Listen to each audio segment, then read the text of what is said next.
আসসালামু আলাইকুম গাইস, আপনারা সবাই কেমন আছেন? আলহামদুলিল্লাহ, আপনাদের দোয়ায় আমি অনেক অনেক ভালো আছি। আমি দোয়া করি আপনাদের জন্য, আপনারা দোয়া করবেন আমার জন্য। এটাই আমাদের আন্তরিক ভালোবাসা। আমি আপনাদের একটি অ্যাক্টিভ বন্ধু। যারা যারা আমার আইডিতে এত সুন্দর সুন্দর কমেন্ট করেন বলার মতো না। আমিও ওদের আইডি খুঁজে খুঁজে আমি ওদের আইডিতে গিয়ে এত সুন্দর সুন্দর কমেন্ট করে আসব। প্ল্যাটফর্মে কাজ করতে এসেছি, হিংসা অহংকার না রেখে ভাই চলেন আমরা একে একের হাত ধরে আমরা এগিয়ে যেতে চাই।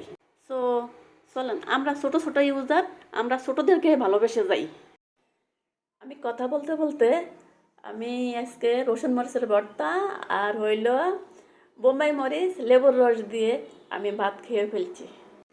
মাছ মাংস এত ভালো লাগে না, আমার কাছে এত এত মজা লাগছে। কে কে এই ভর্তাটা পছন্দ করেন আমাকে কমেন্ট করে জানাবেন। আর ভালো লাগলে একটা লাইক একটা কমেন্ট করে আমার পাশে থাকবেন। আল্লাহ হাফেজ, দোয়া রইল, আবার দেখা হবে আগামী দিন।